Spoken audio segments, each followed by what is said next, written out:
Good morning to you all and welcome to CSBIS Academy. Most of you, I think you are all new for civil services coaching and preparation. Civil services is not a tough nut to crack.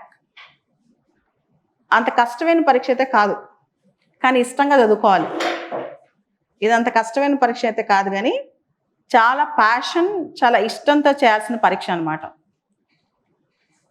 మీకు 2026 exam అయిపోయాక చాలామంది paper tough అన్నారు. పేపర్లో questions ఎక్కడి నుంచి వచ్చాయో తెలిస్తే మీరు వండర్ అవుతారు. ప్రిపరేషన్ సరిగ్గా లేకపోతే టఫ్ అనిపిస్తుంది. 1 year ప్రాపర్గా ప్రిపేర్ అవ్వాలి సివిల్స్కి. 2026 ప్రిలిమ్స్ క్వశ్చన్ పేపర్లో చాలా questions, 35 questions minimum, 35 to 40 directly or indirectly PIB అనే ఒక సింగిల్ సోర్స్ నుంచి వచ్చాయి. Press information bureau website. Government ఏం చేసినా దానిలో రిలీజ్ చేస్తుంది. దానిలో ఇంపార్టెంట్ టాపిక్స్ నుంచి వచ్చేసాయి మొత్తం క్వశ్చన్స్. పిఐబి బాగా ఫాలో అయిన వాళ్ళకి ఎడ్జ్ ఉంటుంది. అలానే గవర్నమెంట్ వెబ్సైట్స్, రకరకాల మినిస్ట్రీస్ ఉన్నాయి కదా, ministry of education, ministry of environment, forest, climate change, ministry of science and technology, ఇలా రకరకాల మినిస్ట్రీస్ ఉన్నాయి కదా. ఆ మినిస్ట్రీస్ డైరెక్ట్ వెబ్సైట్స్ నుంచి క్వశ్చన్స్ వచ్చాయి. అలానే యుఎన్ రిలేటెడ్ క్వశ్చన్స్, దాంతోపాటు map pointing, atlas related questions. వీటన్నిటితో పాటు లాస్ట్ 3 years నుంచి మనం చూస్తే ఆఫ్రికాలో లేక్స్కి సంబంధించిన క్వశ్చన్, అవన్నీ పక్కన పెడితే ఎక్కువ questions NCERT 9th, 10th, 11th, 12th నుంచి వచ్చాయి. మెయిన్గా 11th, 12th నుంచి ఎక్కువ క్వశ్చన్స్ వచ్చాయి. అండ్ వీటితో పాటు సిసిఆర్టీ, మన కల్చర్కి సంబంధించిన క్వశ్చన్స్ సిసిఆర్టీలోంచి వచ్చాయి. మరి ఇవన్నీ పక్కన పెడితే ఆర్ట్ అండ్ కల్చర్ కావచ్చు, ఏన్షియంట్ మిడివల్ మోడర్న్ కావచ్చు, ఈ క్వశ్చన్స్ ఎన్సిఆర్టీ స్టాండర్డ్ బుక్స్లోంచి వచ్చాయి. మరి ఇవన్నీ చదవాలంటే ఎంత టైం పడుతుంది? స్టాటిక్ సిలబస్, డైనమిక్ సిలబస్, కంప్లీట్గా సివిల్ సర్వీసెస్ సిలబస్ చదవాలి అంటే మనకి 1.5 year టైం పడుతుంది. సివిల్ సర్వీసెస్ అంటే ఐపీఎల్ కాదు, టెస్ట్ మ్యాచ్. ఐపీఎల్కి టెస్ట్ మ్యాచ్కి తేడా ఏంటి? ఐపీఎల్ అంటే చాలా తొందరగా ఫాస్ట్గా ఒక పూటలో అయిపోయే మ్యాచ్. టెస్ట్ మ్యాచ్ అంటే 5 రోజులు ఆడాలి, ఓపికతో ఆడాలి. అన్ని బాల్స్ సిక్సర్స్ కొట్టరు. టెస్ట్ మ్యాచ్లో చాలా వరకు అవుట్ అవ్వకుండా చూసుకుంటే చాలు. సేమ్ సివిల్ సర్వీసెస్ కూడా అంతే. ఏ బాల్ ఆడాలో, ఏ బాల్ వదిలిపెట్టాలో, అదే ఏ క్వశ్చన్కి ఆన్సర్ చేయాలో, ఏ క్వశ్చన్కి నెగిటివ్ మార్కింగ్ వల్ల నష్టపోతామని ఆన్సర్ చేయకుండా ఉండాలో తెలుసుకోవాలి. This is the secret of success. ఇప్పుడు మీరు చూడండి, నెక్స్ట్ వీక్ రిజల్ట్స్ వస్తాయి. యూపీఎస్సీ 2026 రిజల్ట్స్ నెక్స్ట్ వీక్ వస్తాయి, ప్రిలిమ్స్ రిజల్ట్స్. దానిలో 100కి 80 నుంచి 90 మార్కులు వచ్చిన వాళ్ళందరూ పాస్ అయిపోతారు. అంటే 100కి అంటే 100 క్వశ్చన్స్కి అంటే 200 మార్కులకి 100 క్వశ్చన్స్కి కరెక్ట్గా 50 కరెక్ట్ పెడితే పాస్ అయిపోతారు ఈజీగా. మరి 50% రేట్ కూడా, అంటే 50% కూడా పెట్టలేకుండా మనం ఉన్నామంటే ఏ క్వశ్చన్స్ వదలాలో తెలియాలి కదా. వైల్డ్ గెస్ చేసుకుంటూ అన్నిటికీ ఆన్సర్లు పెట్టుకుంటూ పోతే నేను 100 క్వశ్చన్స్కి 90 ఆన్సర్ పెట్టానంటే అవ్వదు. సో మీకు చూడండి, 100 క్వశ్చన్స్ ఇంటూ 2, ఈచ్ క్వశ్చన్కి 2 మార్కులు అంటే 200 మార్క్స్. అంటే 40 క్వశ్చన్లు కూడా పెట్టలేకుండా ఉన్నారా అంటే పెడతారు, కానీ 50వ క్వశ్చన్ 60వ క్వశ్చన్కి వచ్చేసరికి నెగిటివ్ మార్కింగ్లు వేసుకుంటారు. ఓకే, ఒక పెద్ద తెలుగులో ఒక సామెత ఉంటుంది, ఒక పెద్ద వస్తాది అంటే ఒక పెద్ద స్పోర్ట్స్ ప్లేయర్ చిన్న వాటికి కింద పడిపోడు, చిన్న రాయి తగిలి ఒకసారి పడిపోతాడు. అలా నెగిటివ్ మార్కింగ్ తగిలే పోతుంటాం అన్నమాట. ఇది ప్రిలిమ్స్లో ప్రాబ్లం. ఓకే, రెండోది ఇయర్ మొత్తం న్యూస్ పేపర్ చదవాలి. Year prelims question sources the Hindu, Indian express, times of India, business standard. చాలామంది చేసిన పెద్ద తప్పు ఏంటంటే కంపైలేషన్స్, నెలకోసారి కంపైలేషన్ చదువుతాం, ఆ 360 ఈ 360 చదువుతాం అని మొదలెడతారు. దానివల్ల ఫెయిల్యూర్స్ ఎదురవుతాయి. కాదు, డైలీ న్యూస్ పేపర్ చదవాలి. రోజుకి 4 గంటలు న్యూస్ పేపర్ చదివినా తప్పలేదు. మీకు చిన్న ఎగ్జాంపుల్ చెప్తాను. నిన్న ఇరాన్ కువైట్ మీద అటాక్ చేసింది, బహ్రెయిన్ మీద కూడా అటాక్ చేసినట్టు తెలుస్తోంది. ఓకే, అసలు కువైట్లో అమెరికన్ బేసెస్ ఎక్కడున్నాయి? అమెరికా మిడిల్ ఈస్ట్లో బేసెస్ ఎక్కడెక్కడ పెడుతుంది, ఎక్కడెక్కడ పెట్టింది, ఎక్కడెక్కడ ఏర్పాటు చేసింది తెలుసా? అది క్వశ్చన్. 2, నీలగిరి థార్ వార్తల్లో ఉంది. నీలగిరి థార్ వార్తల్లో ఉన్నప్పుడు ఆ నీలగిరి థార్ పాపులేషన్ పెరిగింది. నీలగిరి థార్ అనే ఎనిమల్ పాపులేషన్ పెరిగింది. అసలు నీలగిరి థార్ ఇండియాలో, సౌత్ ఇండియాలో ఎక్కడ ఎండమిక్గా ఉంటుంది, ఎక్కడ దాని పాపులేషన్ ఎక్కువ ఉంటుంది, దాని యొక్క ఫీచర్స్ ఏంటి, క్యారెక్టరిస్టిక్స్ ఏంటి? అంతెందుకు, నిన్నగాక మొన్న ఒక న్యూస్ వచ్చింది. ఆఫ్రికా సహారా డెజర్ట్ ఉంది, వరల్డ్స్ హాటెస్ట్ డెజర్ట్ అనమాట. అంటే హాటెస్ట్ డెజర్ట్స్లో లార్జెస్ట్ డెజర్ట్ అది, 3rd largest in the world, కానీ హాటెస్ట్ డెజర్ట్స్లో అది లార్జెస్ట్ అనమాట. సహారా డెజర్ట్ ఆఫ్రికాలో ఏ కంట్రీస్లో స్ప్రెడ్ అయింది? This might be your prelims question. ఎందుకు సహారా డెజర్ట్ న్యూస్లో ఉంది తెలుసా? కొంతమంది సహారా డెజర్ట్లో ఇరుక్కుపోయారు, లారీ బ్రేక్ డౌన్ అయ్యి 49 మంది మంచినీళ్ళు లేక చచ్చిపోయారు. 49 మంది మంచినీళ్ళు లేక చచ్చిపోయారు. ఏ దేశస్తులు?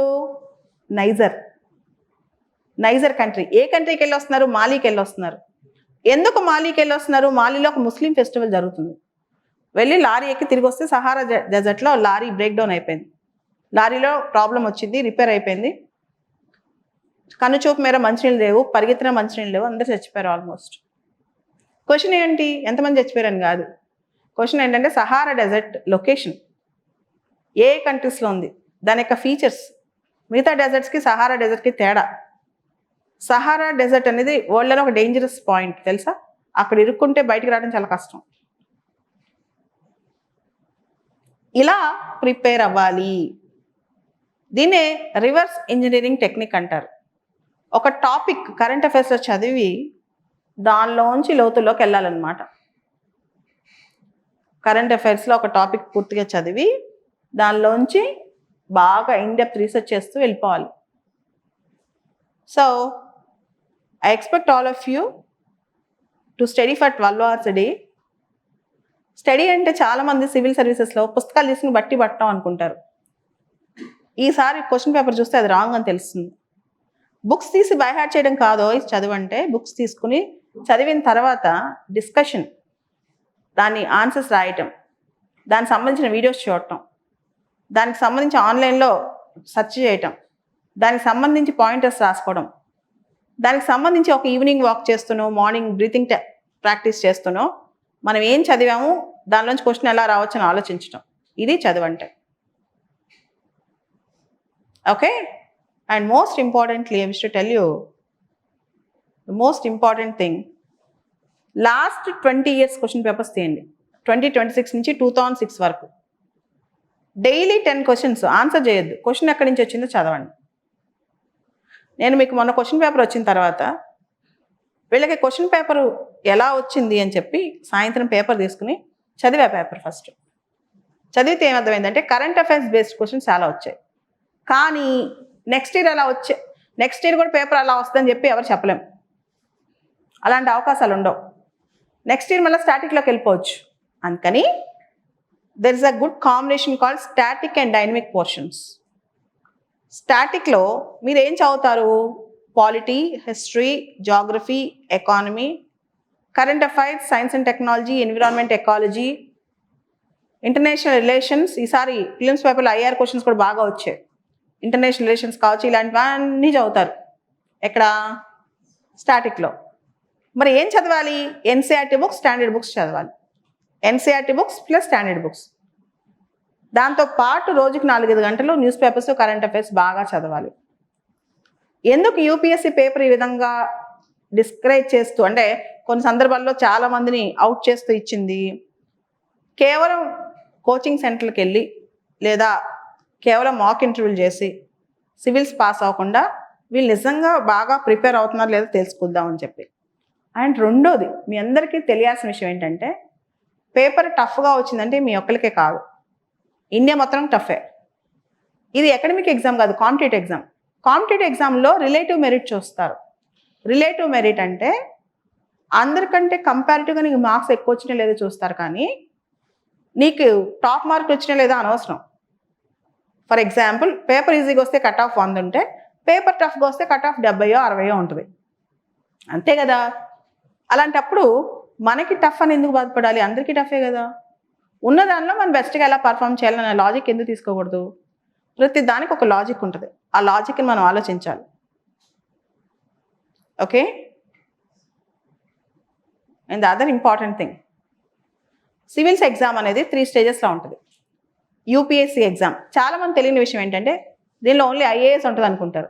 IAS, IPS, Indian foreign service, IRS, railway సర్వీసులు, పోస్టల్ సర్వీస్, ఇలా దాదాపు 25-26 సర్వీసులు ఉంటాయి. వీటన్నిటికి కలిపి ఒకటే పరీక్ష యూపీఎస్సీ సివిల్ సర్వీస్ ఎగ్జామ్. ఈ పరీక్ష అనేది 3 స్థాయిల్లో ఉంటుంది, 3 స్టేజెస్లో ఉంటుంది, 3 ఫేజెస్లో ఉంటుంది. Prelims, mains and interview. ఇంటర్వ్యూనే పర్సనాలిటీ టెస్ట్ అంటారు. ప్రిలిమ్స్కి, మెయిన్స్కి, ఇంటర్వ్యూ కలిపి చదువుకోవాలి. చాలామంది ప్రిలిమ్స్ సపరేట్గా, మెయిన్స్ సపరేట్గా కాదు. అండ్ వీటన్నిటితో పాటు మనం ఒక ఆప్షనల్ సబ్జెక్ట్ చూజ్ చేసుకోవాలి. ఆప్షనల్ సబ్జెక్ట్ ఎందుకు చూజ్ చేసుకోవాలి? మన మెయిన్స్లో ఒక ఆప్షన్ రాయాలి, ఇంటర్వ్యూలో కూడా దాని మీద కొన్ని క్వశ్చన్స్ వస్తాయి. నేను పర్సనల్గా నా ఫేవరెట్ నేను చూజ్ చేసుకుంది PSIR, political science and international relations. PSIR అనే ఆప్షన్ చూజ్ చేసుకున్నాను. నా అదృష్టం, నేను పాస్ అయిన తర్వాత ఎక్కువ చదివే ఆప్షన్ టీచ్ చేసేటప్పుడు. And I topped in that option. And దాంట్లో థింకర్స్ ఉంటారు, Socrates, Plato, Aristotle, Machiavelli, Karl Marx, Thomas Hobbes, John Locke, JJ Rousseau, Antonio Gramsci, Hannah Arendt. వీళ్ళందరిని చదివితే భూమి మీద ఇంకెవరిని చదవక్కర్లా. ఏ మనిషి మనసులో ఏముంది, ఏ మనిషి ఎలా ఆలోచిస్తున్నారు అన్నీ మనకు అర్థమైపోతాయి. నా లైఫ్లో సివిల్స్ కన్నా కూడా పొలిటికల్ సైన్స్ ఆప్షన్ నా లైఫ్లో ఎక్కువ యూజ్ అయింది. ఇది అతిశయోక్తి కాదు. నేను ఇంకా ప్రపంచంలో దేనైనా హ్యాండిల్ చేయగలుగుతున్నానంటే కారణం పొలిటికల్ సైన్స్. మ్యాకియావెల్లి అని ఒక థింకర్ ఉంటాడు, ఆయన ద ప్రిన్స్ అని ఒక బుక్ రాశారు. ఆయన రాసిన పుస్తకం చాలా చిన్నగా ఉంటుంది, సమ్మరీ ఉంటుంది అనమాట. అది చదివితే మనిషి మైండ్లో, మనసులో, ఎదుటి మనుషులు ఏముందో అన్నీ తెలిసిపోతాయి. ఓకే. సో మీ అందరికి చెప్పేది ఏంటంటే, మీకు నచ్చిన ఆప్షన్, మీకు ప్యాషన్ ఉన్న ఆప్షన్ మీరు తీసుకోండి. నాకు ఐఆర్ అంటే ఇష్టం, so PSIR, political science and international relations. ఇప్పుడు రష్యా నుంచి ఇండియన్ ఆయిల్ ఇంపోర్ట్ చేసుకోవడం పెంచుతుంది, ఎందుకు? అది ఐఆర్. షీ జిన్పింగ్, పుతిన్ రీసెంట్గా లాస్ట్ వీక్ కలిశారు, ఏం మాట్లాడుతున్నారు? అది ఐఆర్. డొనాల్డ్ ట్రంప్కి ఈ మధ్య కొత్తగా ఇజ్రాయెల్ మీద కోపం వస్తుంది. అమెరికా, ఇజ్రాయెల్ బెస్ట్ ఫ్రెండ్స్ అనమాట, కానీ అప్పుడప్పుడు వాళ్ళకి ఈ మధ్య ఇరిటేషన్స్ వస్తున్నాయి, ఎందుకు? ఇది ఐఆర్. బాగుంటుంది. సో నాకు నచ్చింది అది, మీకు నచ్చింది మీరు తీసుకోండి.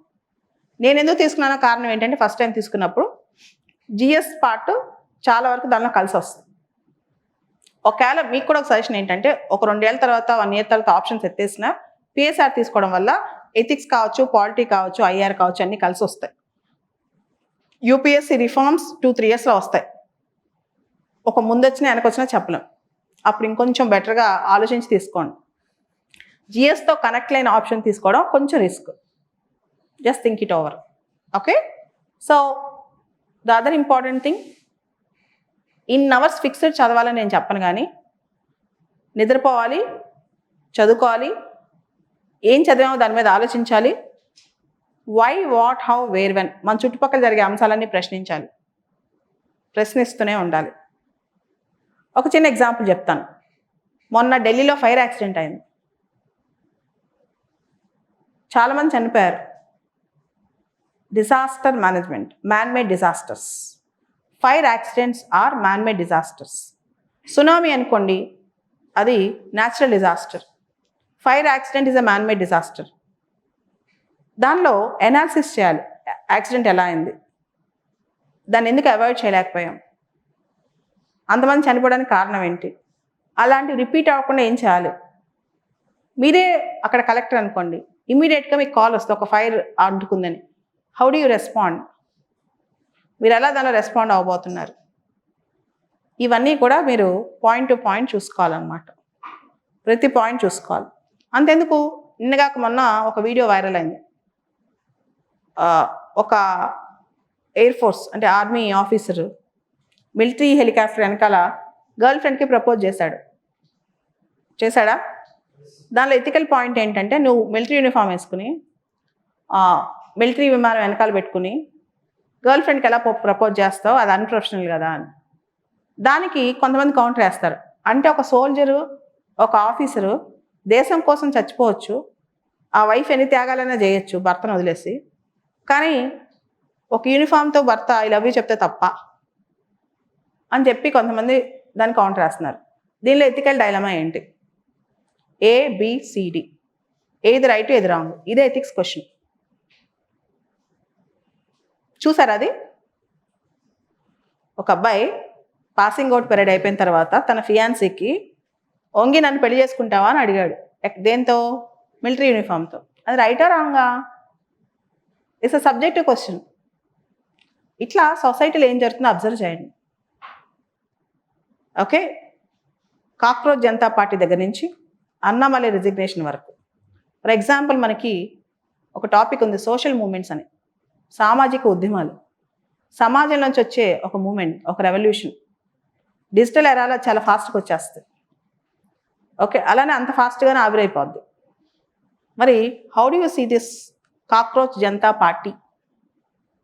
ఓకే, అలానే అన్నామలై రిజిగ్నేషన్, ఆయన వీ ద లీడర్స్ అని చెప్పి ఒక మూమెంట్ తీసుకొచ్చారు. ఎప్పుడైతే ఆయన అనౌన్స్ చేసి ఆ మూమెంట్ అన్నారో 14 లక్షల మంది వెంటనే జాయిన్ అయిపోయారు. ఎలా? How it is possible? ఇదే సివిల్ సర్వీసెస్ ప్రిపరేషన్. పుస్తకాలు చదవటం మాత్రమే కాదు, అదొక క్రిటికల్ థింకింగ్ అనమాట. మన మైండ్లో ఎనాలిసిస్ చేస్తూ వెళ్ళాలి. మైండ్ పవర్ బాగా పెరుగుద్ది సివిల్స్ ప్రిపేర్ అవుతాయి. Okay, I expect all of you to critically think different topics and to analyze different topics and to update yourself and never delve into unnecessary things in life. You should have complete focus on your preparation. Prioritize what you want, what you need, and I expect all of you to join one post-graduation course in distant mode and apply for every job to which you are eligible for. Write every exam to which you are eligible for, not to join in the job but test yourself. And most importantly, CSBIS Academy and Balata ma'am, they are there to guide you, to support you, but you have to be independent in your preparation. I'll be in touch, I'll be guiding you, I'll be giving similar lectures, how to think, what to think. And ఇంకోటి గుర్తుపెట్టుకోండి, ఏది ఎంత చదవాలో తెలియటం కాదు, ఏది ఎక్కడ మొదలెట్టాలో తెలియటం కాదు, ఎక్కడ ఆపాలో కూడా తెలియాలి, ఏది ఎక్కడ స్టాప్ చేయాలో కూడా తెలియాలి. ఒక సివిల్ సర్వెంట్కి ఉండాల్సిన లక్షణం కూడా అదే. ఓకే, సో మీరందరూ చక్కగా చదువుకుంటారని, మంచి పేరు తీసుకొస్తారని, దేశానికి మంచి చేస్తారని, కేవలం ఒక మాట చెప్పాలనుకుంటున్నా ఫైనల్గా. కొన్ని వందల వేల మంది ఐఏఎస్ ఆఫీసులు వచ్చారు, వెళ్ళిపోయారు భూమి మీదకి. కొన్ని లక్షల మంది మనుషులు వచ్చారు, వెళ్ళిపోయారు మన తెలుగు రాష్ట్రాల్లో. ధీరుభాయ్ అంబానీ, రతన్ టాటా లాంటి వాళ్ళు పుట్టారు, చనిపోయారు. ఒక 100 సంవత్సరాల తర్వాత భూమి మీద మీరు ఉండను, నేను ఉండం, కానీ మనం చేసిన మంచి మాత్రం శాస్త్రంగా మిగిలిపోద్ది. Human life is ephemeral, temporary and we're all mortals. But our deeds are immortal, our memories are immortal, our legacies are immortal. Okay, ఇది ఒక్కటి గుర్తుపెట్టుకోండి. ఇవన్నీ శాస్త్రం కాదు. మనం అనుకుంటాం దేవుడు మనల్ని ఎందుకు అంబానీ కుటుంబంలో పుట్టించలే. చిన్నప్పుడు మన నాన్న అడుగుతాం, నువ్వు కూడా అంబానీలా ఉండొచ్చు కదా అని. లేదా చిన్నప్పుడు మన వాళ్ళని అడుగుతాం, నువ్వు కూడా జవహర్లాల్ నెహ్రూ అయిపోవచ్చు కదా అని. నేను అంటాను, మనల్ని మనలా పుట్టించడం చాలా గొప్ప విషయం. మనల్ని మనిషిగా పుట్టించాడు దేవుడు, చాలా గొప్ప విషయం. సో దాన్ని మనం అర్థం చేసుకుని మన జీవితానికి ఫ్రూట్ఫుల్గా జీవితాన్ని ఎలా ముందుకు సాగించగలం, మన వల్ల 10 మందికి ఏ విధంగా మంచి చేయగలం, మన వల్ల 10 మందికి నష్టం కలగకుండా ఎలా ఉంచగలం, మన జీవితం వల్ల ఫైనల్ టెస్ట్ ఏంటి తెలుసా? ఏ లైఫ్ వల్లైనా నువ్వు ఎన్ని వేల కోట్లు లక్షల కోట్లు సంపాదించావని కాదు, లేదా నువ్వు పవర్ఫుల్గా ఉన్నావా, సీఎం అయ్యావా, పిఎం అయ్యావా కాదు. నీ లైఫ్ వల్ల ఎంత వాల్యూ క్రియేట్ అయింది, ఎంతమందిని ఇన్స్పైర్ చేయగలిగావు, ఎంతమంది ఇంపాక్ట్ చేయగలిగావు, డైరెక్ట్గా, ఇండైరెక్ట్గా, ప్రత్యక్షంగా, పరోక్షంగా. మీరు కనుక మీ జీవిత లక్ష్యం ఇలా పెట్టుకుంటే చదువు కష్టం అనిపించదు. మీకోసం మీరు చదువుతున్నారంటే ఒకసారి నీరసం వస్తుంది, ఫ్రెండ్ ఫోన్ చేయగానే టెంప్టేషన్ వచ్చుద్ది, ఈ లోకపరమైన టెంప్టేషన్స్ బోల్డ్ వస్తూ ఉంటాయి. ఓకే, ఇదే ఏజ్ కదా, గర్ల్ ఫ్రెండ్ ఉండాలి, బాయ్ ఫ్రెండ్ ఉండాలి అనిపిస్తే. కానీ ఇవన్నీ పక్కన పెడితే మన లైఫ్ అంబిషన్ గుర్తొస్తే, మన లైఫ్ ఎందుకు అనే క్వశ్చన్ ఒకసారి వస్తే 100% చెప్తున్నాను, ఇది భూమి మీద వారెన్ బఫెట్ దగ్గర నుంచి, బిల్ గేట్స్ దగ్గర నుంచి, ఎలాన్ మస్క్ దగ్గర నుంచి, జాక్మా దగ్గర నుంచి, ధీరుభాయ్ అంబానీ దగ్గర నుంచి ఎవ్వరు శాస్త్రం కాదు. సో ఒకటి శాస్త్రం, మనం చేసే మంచి పని, దానిలో మనకు వచ్చే తృప్తి, దాని దృష్టిలో పెట్టుకుని దానికోసం చదవండి. అప్పుడు మీకు నీరసం రాదు, అలసట రాదు, బద్ధకం రాదు, పోస్ట్పోన్మెంట్ రాదు, అంటే రేపు చేద్దాంలే అనే వాయిదా రాదు. ఓకేనా? So I'll keep in touch, I'll come and give talks regularly and all the best. మీ అందరికి కూడా తెలుగులో, ఇందాక ఇంగ్లీష్ చెప్పాను, తెలుగులో 2 మాటలు చెప్తాను. మీరు ఖచ్చితంగా పీజీ పోస్ట్ గ్రాడ్యుయేషన్ చేయండి డిస్టెన్స్ మోడ్లో. రెండోది, మీకు ఎలిజిబిలిటీ ఉన్న ప్రతి జాబ్కి అప్లై చేయండి. అది చేస్తారా లేదా అని కాదు, ప్రపంచంలో ఎంత కాంపిటీషన్ ఉంది, చిన్న ఉద్యోగం కోసం ఎంతమంది పోటీ పడతారో తెలియాలి.